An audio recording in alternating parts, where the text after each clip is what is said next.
بھی زبان کھولے اللہ کے ذکر کے لیے کھولے، تلاوت کے لیے کھولے، اور کم سے کم ہم زبان کھولے لوگوں سے باتیں کرنے کے لیے۔ آج تو ایسا حال ہے کہ ہماری یہ جو زبان ہے، تو یہ زبان تو اتنی چلتی ہے کہ پوچھو مت۔ 2 جملوں میں جو کام ہو جاتا ہے اس کے لیے لمبی چوڑی گفتگو کریں گے۔ اسی طرح سے کبھی بلا ضرورت ہی کلام کرتے رہتے ہیں۔ حضور صلی اللہ علیہ وسلم نے زبان کی آفتوں کے سلسلے میں کتنی باتیں ارشاد فرمائی، اور حضرت ابو بکر صدیق رضی اللہ تعالیٰ عنہ تو کبھی کبھی اپنی زبان کو پکڑ لیتے تھے اور تکلیف دیتے تھے۔ لوگ پوچھتے کہ یہ کیا کر رہے ہو؟ تو حضرت ابو بکر صدیق رضی اللہ تعالیٰ عنہ کپ کپائی ہوئی حالت میں اور ڈری ہوئی حالت میں کہتے ہیں کہ اکثر لوگ اس زبان کی وجہ سے جہنم میں جانے والے ہیں۔ پہلے تو ایسا تھا کہ اگر کسی خاتون کو کسی دوسری خاتون سے بات کرنا ہے، رشتہ دار سے بات کرنا ہے، سہیلی سے بات کرنا ہے، تو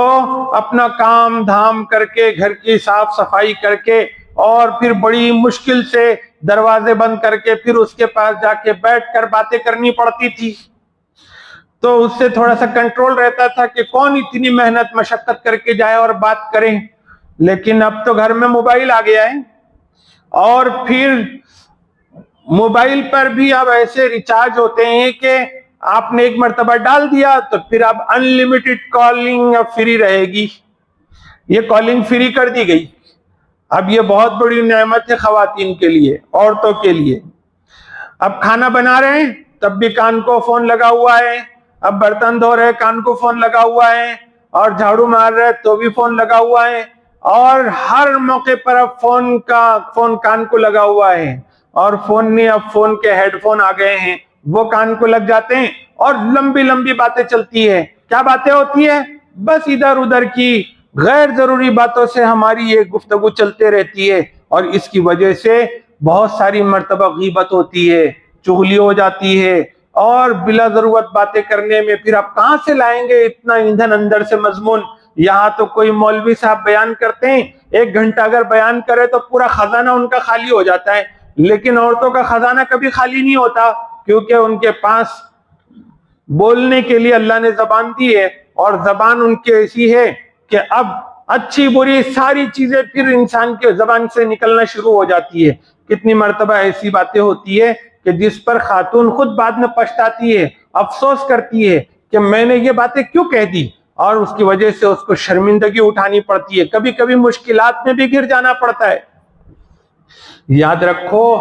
یہ کثرت سے کلام کرنا، چونکہ بہت ساری مرتبہ اس میں گناہ ہو جاتے ہیں، اور ایسے گناہ ہو جاتے ہیں کہ اس کی توبہ بھی نہیں ہوتی، کیونکہ توبہ کی طرف دھیان ہی نہیں جاتا کہ ہم نے کوئی غلط کام کیا۔ تو اس کی وجہ سے ہوتا یہ ہے کہ دل سخت ہو جاتا ہے۔ اگر ہم نے ضرورت کے حساب سے گفتگو رکھی تو ایک تو ہماری اپنی زندگی عافیت میں آئے گی کہ گناہ زیادہ نہیں ہوں گے، اور پھر کسی مصیبت میں بھی نہیں پھنسیں گے۔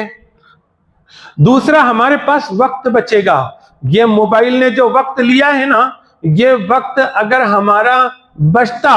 تو پھر یہ وقت ہمیں قرآن کریم کے سامنے بٹھاتا، یہ وقت ہمارے ہاتھ میں تسبیح دیتا۔ آج اگر دیکھیں گے تو تسبیح کو اور قرآن کریم کو، ذکر کو اور نفل نمازیں پڑھنے کو کون سی مسلمان بہن ایسی ہے کہ جو اچھی چیز اور ضروری چیز نہ سمجھتی ہو، لیکن وقت نہیں مل رہا ہے؟ کیوں؟ کیونکہ اس موبائل نے اور یہ کثرت سے کلام کرنے نے اور یہ غیر ضروری اوقات کی بربادی نے دلوں کو سخت بنا دیا ہے کہ جو نیک اعمال ہے ان نیک اعمال کے کرنے کی پھر توفیق نہیں ہوتی، دل سخت ہو جاتا ہے، بس چل رہا ہے جیسا چل رہا ہے ویسی زندگی گزارو، اس طرح کی صورتحال ہو جاتی ہے۔ اللہ سبحانہ و تعالیٰ نے یہودیوں کا حال بتایا کہ ان کے دل سخت ہو گئے، اور کیسے سخت ہو گئے؟ جیسے پتھر سخت ہوتے ہیں۔ چونکہ پتھر کی سختی مشہور ہے، پتھر بعض اعتبار سے لوہے سے بھی زیادہ سخت ہے، کیونکہ لوہا تو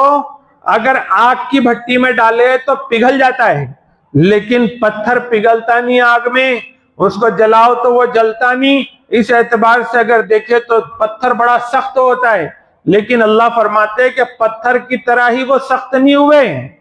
بلکہ او اشد قسوہ، بلکہ وہ پتھر سے بھی زیادہ سخت ہو گئے ہیں ان کے دل، کیونکہ پتھر میں تو بھی کچھ خوبیاں ہوتی ہے اور وہ کسی نہ کسی کام میں آتا ہے۔ جس کے لیے اللہ نے پتھر کو بنایا وہ پتھر تو وہ کام کر رہا ہے، لیکن انسان کو جس کام کے لیے بنایا تو یہودیوں کے دل پتھر سے زیادہ سخت ہو گئے، اس اعتبار سے کہ وہ کسی فائدے کی نہیں رہے، جس کام کے لیے ان کو رکھا گیا تھا وہ کام وہ نہیں کرتے، وہ تو دنیا کے لیے عذاب بنے ہوئے ہیں۔ آج دنیا میں جو تنگی ہے اس کی واحد وجہ اگر دکھائی دیتی ہے انسانوں میں تو یہودی نظر آئیں گے۔ حضور صلی اللہ علیہ وسلم کے زمانے میں وہ اپنی کتابوں میں حضور کی، قرآن کریم کی نشانیوں کو جانتے تھے، بلکہ حضور کو ایسا جانتے تھے یعرفونہ کما یعرفون ابناءہم، جیسے کوئی اپنی اولاد کو پہچانتا ہے ایسے ہی حضور کے نبی ہونے کو وہ پہچانتے تھے، لیکن انہوں نے دل سخت ہو جانے کی وجہ سے ایمان قبول نہیں کیا، ہمیشہ حضور کے، صحابہ کے اور مسلمانوں کے دشمن بنے رہے، سازشیں کرتے رہے، اور آج بھی دنیا میں ان کی سازشوں کا کوئی مقابلہ نہیں کر سکتا، ایسی سازشیں ان کی ہے۔ دل ایسے سخت ہیں کہ بچے مارے جاتے ہیں، عورتیں ماری جاتی ہیں، بے گناہ اور معصوم لوگوں کے جنازے اٹھتے ہیں، لیکن ان کے دل میں ذرا بھی رحم نام کی چیز نہیں ہوتی، دل ان کے پتھر سے بھی زیادہ سخت کہ اس وقت میں وہ دنیا میں مصیبت بنے ہوئے ہیں، فائدہ تو کچھ بھی ان کی ذات سے نہیں ہے۔ اگر وہ لڑتے ہیں، وہ جھگڑتے ہیں تو اس کا خمیازہ پوری دنیا کو بھگتنا پڑتا ہے۔ دیکھو ذرا ہمارے پاس کیسی مہنگائی بڑھ گئی، کیوں بڑھ گئی؟ وجہ ہے کہ ایران کی اور اسرائیل کی جنگ چل رہی ہے اور اس میں امریکہ کودا ہوا ہے، اس میں دنیا کی دوسری طاقتیں پیچھے سے سپورٹ کر رہی ہیں۔ اب اس جنگ کا نتیجہ یہ ہے کہ پھر پیٹرول کا، ڈیزل کا، گیس کا بھاؤ بڑھ گیا ہے، اور پہلے جیسے ہم لوگ اپنے خود کفیل تھے کہ اپنے پاس جو وسائل ہے اس پر زندگی گزارنے کے عادی تھے، گھر میں چولہے جلتے تھے، لکڑیاں لائی جاتی تھی، کھانے پکائے جاتے تھے، اور پھر اپنے پاس ہی کی چیزوں کے ذریعے سے پروڈکٹ تیار ہوتے تھے، وسائل تیار ہوتے تھے، لیکن اب تو ایسا نہیں ہے۔ اب تو ایک بہت مشکل سے ڈھونڈنے سے ایسا گھر ملے گا کہ جہاں گیس کے بغیر کام چلتا ہو۔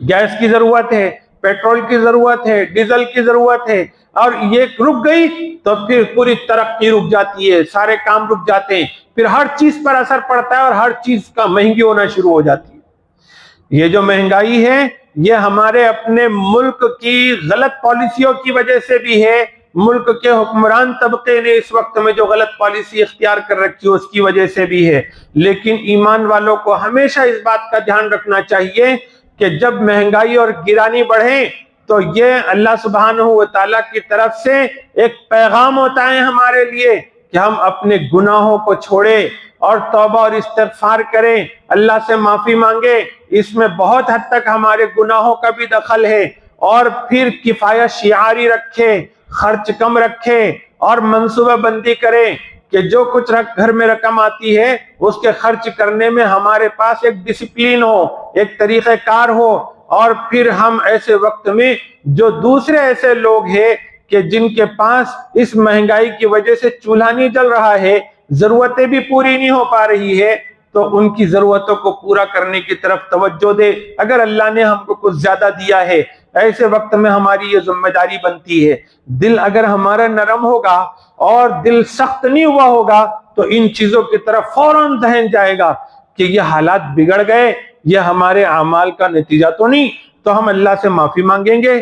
دل اگر سخت نہیں ہوا تو پھر ہم لوگ دوسرے ضرورت مندوں کے اوپر رحم کریں گے کہ اس مہنگائی میں ہمارے لیے دودھ لانا، ہمارے لیے سبزی لانا، ہمارے لیے ترکاری لانا، ہمارے لیے فلان چیز لانا مشکل ہو گیا ہے، تو یہ تو ہم سے زیادہ قریب لوگ ہیں، ان کے اوپر کیا بیتتی ہوگی اور کیسے یہ اپنی ضرورتیں پوری کرتے ہوں گے۔ تو ان کی ضرورتوں کا خیال کر کے ان کے اوپر رحم کرنا یہ دل کے نرم ہونے کی اور دل کے سخت نہ ہونے کی نشانی ہے، اور یہ خوش بختی کی اور سعادت کی بات ہے، اور اگر ایسا نہیں ہے تو پھر یہ دل کی شقاوت اور دل کی سختی اور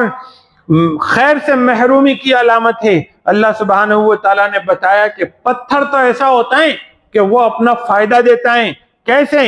اللہ نے فرمایا وَإِنَّ مِنَ الْحِجَارَةِ لَمَا يَتَفَجَّرُ مِنْهُ الْأَنْهَارُ، اور بعض پتھر تو ایسے ہیں کہ جن سے نہریں پھوٹ کر چلتی ہے۔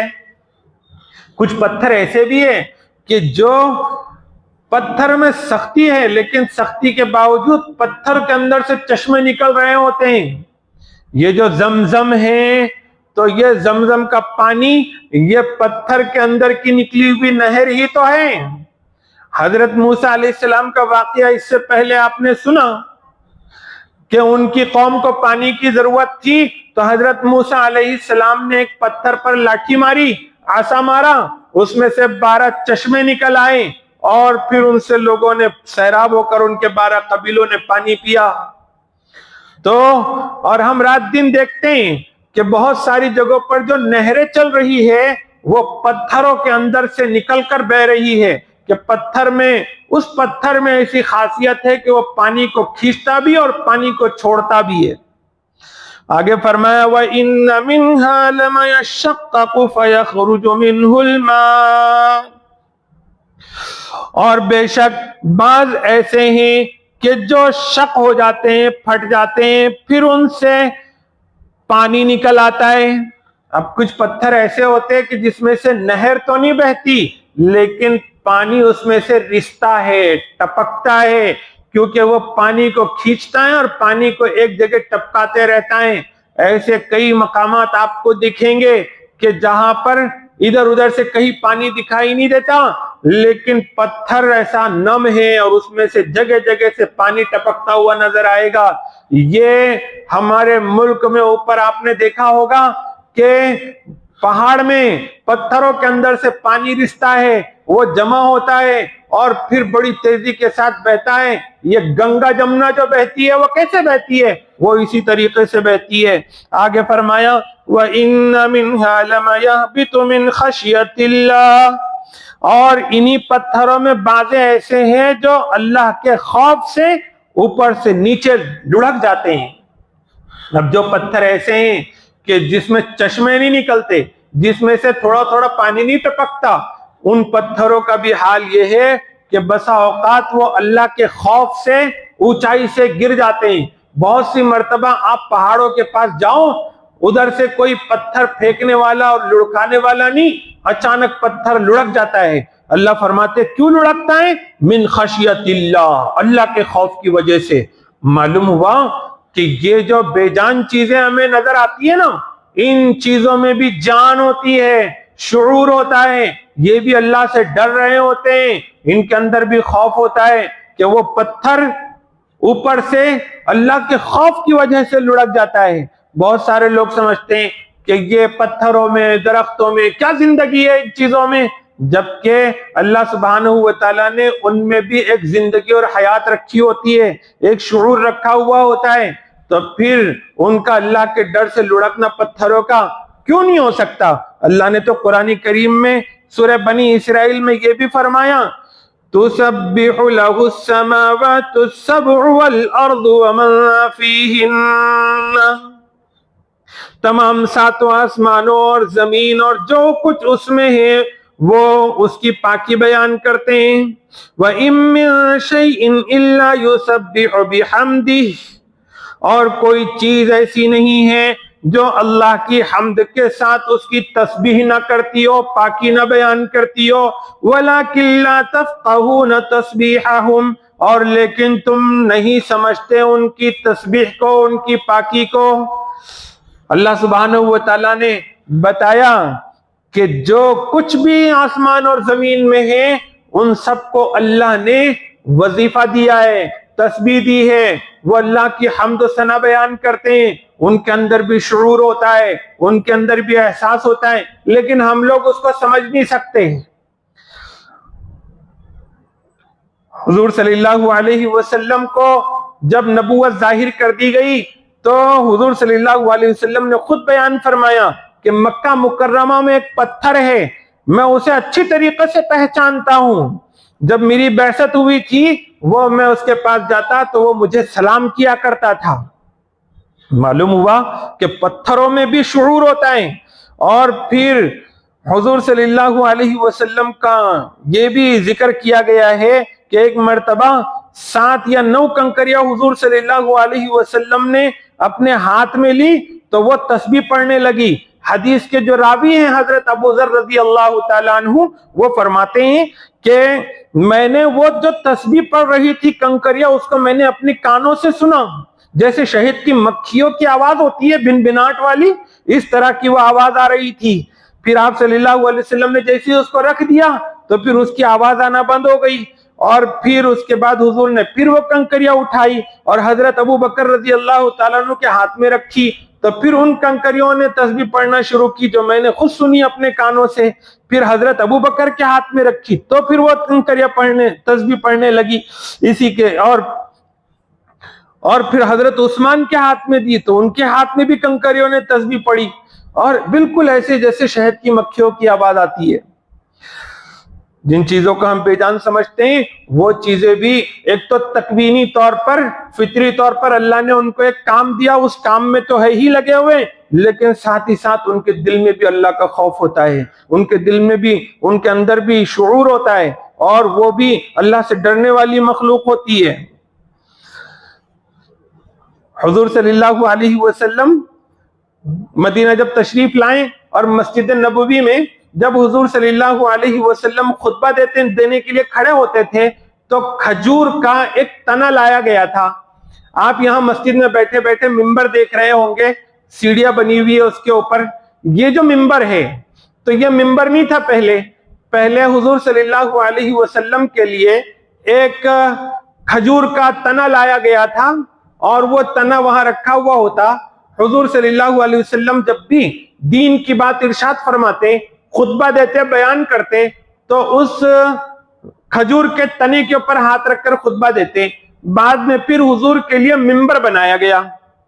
جس میں سیڑھیاں ہوتی ہے، اب یہ ممبر بنایا گیا اور اس جگہ پر اس کو لا کے رکھا گیا، اور وہ تنا جو وہاں رکھا ہوا تھا اس کو ہٹا دیا گیا۔ حضور صلی اللہ علیہ وسلم اس ممبر پر کھڑے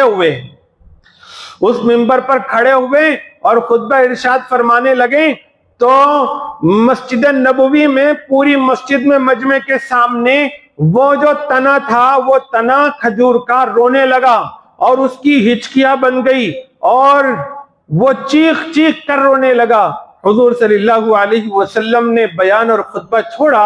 اور پھر اس درخت کے پاس آئے اور اس کو گلے سے لگایا اور اس کے اوپر تھپکی دی، تو پھر وہ بالکل ایسے ہو گیا جیسے بچہ خوب رونے کے بعد چپ ہو جاتا ہے اور تھوڑی تھوڑی ہسکیاں نکلتی ہے، ایسا ہو گیا۔ یہ جو ہوا، یہ جو درخت تھا تنا، تو یہ حضور صلی اللہ علیہ وسلم سے خوب عشق کیا کرتا تھا، محبت رکھتا تھا، اور حضور نے جیسے ہی اپنے سے اس کو دور کیا تو پھر وہ رونے لگا، اور اس کے رونے نے ہمیں بتایا کہ دیکھو یہ حضور صلی اللہ علیہ وسلم کی ذات بابرکات ایسی ہے کہ ان کی جدائی پر اور ان سے دور ہونے پر ایک درخت کا تنا بھی اتنا شعور رکھتا ہے کہ وہ سمجھتا ہے کہ میں کتنی برکتوں سے محروم ہو گیا ہوں، وہ روتا ہے، بلبلاتا ہے، پھر حضور صلی اللہ علیہ وسلم کے تسلی دینے پر چپ ہوتا ہے۔ اس درخت کو حضور صلی اللہ علیہ وسلم نے وہیں پر دفن کر دیا۔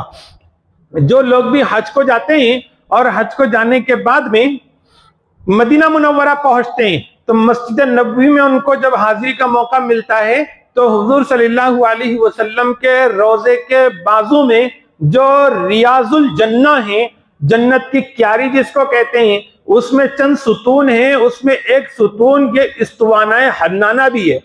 یعنی کہ یہ جو کھجور کا تنا تھا جو رو رہا تھا، اس کے ہنہنانے اور رونے کو وہاں ذکر کیا جاتا ہے، تو وہ اس کے اوپر جو ایک ستون بنا ہوا ہے، لوگ جاتے ہیں، اور جو خواتین بہنیں بھی گئی ہوں گی تو وہ جب اندر گئی ہوں گی ریاض الجنہ میں نماز پڑھنے کے لیے تو انہوں نے وہاں پر 2 رکعت نماز پڑھی ہوگی، تو وہاں پر دعائیں مانگنے سے دعائیں قبول ہوتی ہے، اور وہاں پر جو دعائیں مانگی جاتی ہے اس میں نیک لوگ ہمیشہ حضور کی محبت مانگتے ہیں، جیسے اس درخت کے تنے میں اللہ کی رسول کی محبت تھی، ایسی ہی محبت کی طلب ان کے دلوں میں ہوتی ہے۔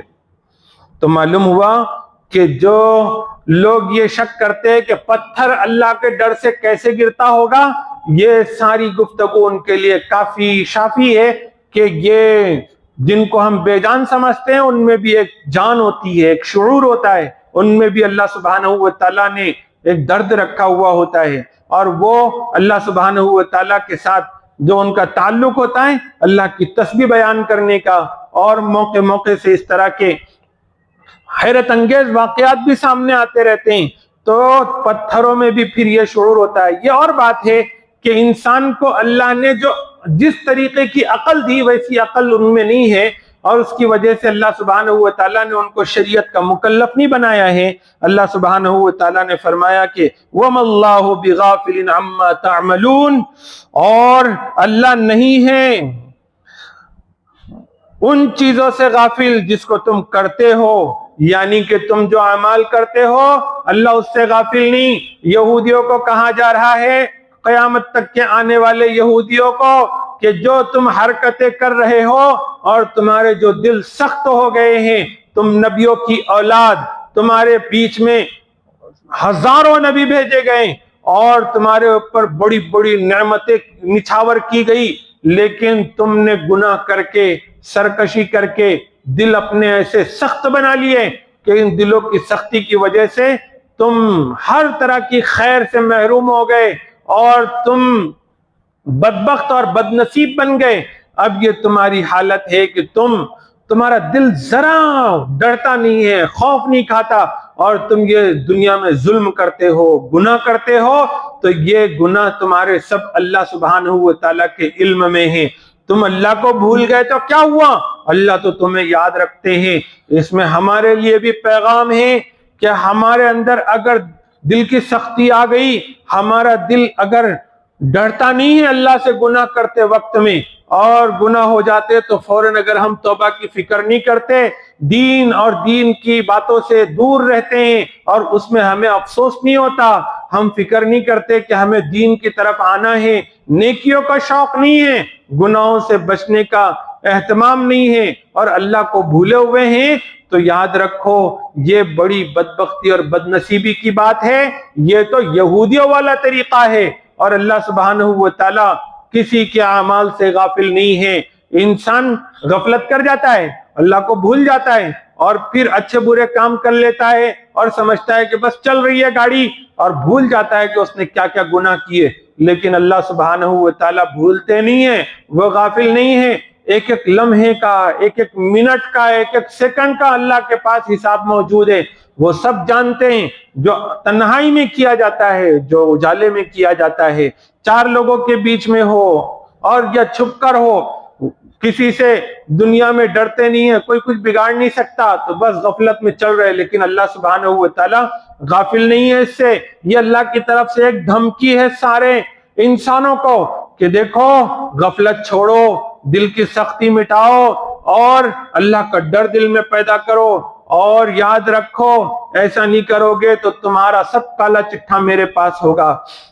دیکھو ماں اور بہنوں، ہماری یہ جو زندگی ہے یہ اللہ سبحانہ و تعالیٰ کی نگرانی میں گزر رہی ہے۔ ان اللہ کان علیکم رقیبا، اللہ سبحانہ و تعالیٰ ہمارے رقیب اور نگہبان ہیں۔ ہر چیز اللہ سبحانہ و تعالیٰ دیکھ رہے ہیں، کوئی چیز اللہ سے چھپی ہوئی نہیں ہے۔ ہمارے گھر میں اگر کسی جگہ پر کیمرہ لگا ہوا ہو، اس کیمرے کا کیسا احساس ہوتا ہے، اس جگہ پر جانے کے بعد فوراً جو چھٹی ہی سے وہ جاگ جاتی ہے، فوراً دل کو دھڑکا لگ جاتا ہے، اور کیمرے کی نگرانی میں پھر کوئی غلط حرکت نہیں کرتے کہ اس میں ہم قید ہو جائیں گے۔ لیکن اللہ سبحانہ و تعالیٰ سے ایسی کیا غفلت، کیسا دل سخت، کہ یہاں پر صورتحال یہ کہ جانتے ہیں کہ کیمرے تو بھی کچھ اینگل چھوڑ سکتے ہیں، لیکن اللہ سبحانہ و تعالیٰ یہ تو کچھ بھی نہیں چھوڑیں گے، سب اللہ کے علم میں ہے۔ جس جگہ پر ہم گناہ کرتے ہیں، جس گھر کے اندر گناہ کرتے ہیں، جس گھر کے کونے میں گناہ کرتے ہیں، یہ سب چیزیں قیامت کے دن اللہ سبحانہ و تعالیٰ کے پاس گواہی دے گی۔ یومئذ تحدث اخبارہا، اللہ سبحانہ و تعالیٰ نے فرمایا کہ اس دن زمین اپنی خبریں نکالے گی اور سب کالا چٹھا نکل کر آئے گا۔ اس کے علاوہ کرامن کاتبین ہمارے ساتھ ہے، ہمارے سیدھے کاندھے پر ایک فرشتہ ہے نیکیاں لکھنے والا، اور الٹے کاندھے پر ایک فرشتہ ہے گناہ لکھنے والا۔ جب ہم میں سے کوئی گناہ کرتا ہے تو پھر جو بائیں طرف کے کاندھے والا ہے تو وہ سیدھے طرف کے کاندھے والے سے پوچھتا ہے کہ تم میرے امیر صاحب ہو، میں یہ گناہ لکھوں کیا نہ لکھوں؟ تو سیدھے ہاتھ کا کاندھے کا فرشتہ کہتا ہے تھوڑا سا رک جا، ہو سکتا ہے توبہ کر لے گا تو تجھے اور بعد میں مٹانا پڑے گا، تو رک جا، اس کے توبہ کا انتظار کر۔ پھر اس کے توبہ کا انتظار کرتے ہیں، اور جب وہ توبہ نہیں کرتا تو پھر وہ الٹے ہاتھ کی طرف جو فرشتہ ہے وہ برائی کو لکھ دیتا ہے۔ معلوم ہوا کہ گناہ کرنے کے کچھ دیر بعد تک بھی اللہ کی طرف سے یہ انتظار ہوتا ہے کہ یہ بندہ یا بندی گناہ کرنے کے بعد توبہ کر لیں گے۔ دیکھو شیطان اگر ہمیں گناہ چھوڑنے نہیں دیتا تو ہم نے بھی توبہ نہیں چھوڑنا چاہیے۔ جب بھی گناہ ہو جائیں فوراً توبہ کر لینی چاہیے تاکہ یہ نام اعمال میں ہمارا کام لکھا نہ جائے۔ اسی طرح سے اس کے علاوہ خود اللہ سبحانہ و تعالی ہمارے اوپر گواہ ہے، اور پھر حضور صلی اللہ علیہ وسلم بھی گواہی دیں گے قیامت کے دن، اور اس دن اللہ سبحانہ و تعالی حضور کی شہادت لیں گے۔ اس وقت میں ذلت کا کوئی انتہا نہیں ہوگی۔ ہمارے جو نام اعمال ہے حضور کے پاس ہر پیر اور جمعرات کو، اور بعض روایتوں میں ہے کہ روزانہ صبح اور شام ہمارے نام کے ساتھ، ہمارے ابا کے نام کے ساتھ، ہمارے علاقے کی صراحت کے ساتھ ہر نیکی حضور کو پہنچائی جاتی ہے، ہر گناہ حضور کو بتایا جاتا ہے کہ آپ کے امتی اس آدمی نے، اس عورت نے یہ گناہ کیا اور یہ اچھا کام کیا۔ اچھائیوں کو سن کر ہمارے آقا خوش ہوتے ہیں، اور برائیوں کو سن کر ان کو لامحالہ تکلیف ہوتی ہوگی۔ یہ سب علم میں رہے گا حضور کے، اور پھر اس دن ہماری جب پیشی ہوگی اس وقت میں حضور اللہ کی طرف سے وہاں گواہی دینے آئیں گے کہ ہاں یہ میرا خوش نصیب بندہ ہے، یہ امتی ہے، یہ خوش نصیب امتی ہے کہ جنہوں نے یہ نیکیاں کی تھی، اور یہ بد نصیب امتی ہے کہ جنہوں نے یہ گناہ کیا تھا۔ تو اس وقت میں پھر ذلت اور رسوائی کی کوئی حد نہیں ہوگی۔ اللہ ہمیں حضور کے سامنے رسوا ہونے سے بچائے، اللہ خود اپنی ذات کے سامنے ہمیں رسوا ہونے سے بچائے۔ اللہ سبحانہ و تعالی ہمارے دل کی سختی کو دور فرمائے اور ہمارے دل میں رقت پیدا فرمائے، نرمی پیدا فرمائے، نیکیوں کا شوق نصیب فرمائے، اور اللہ کا خوف ہمارے دل میں ہو، اور گناہوں سے بچنا ہمارے لیے آسان ہو۔ وآخر دعوانا الحمدللہ رب العالمین۔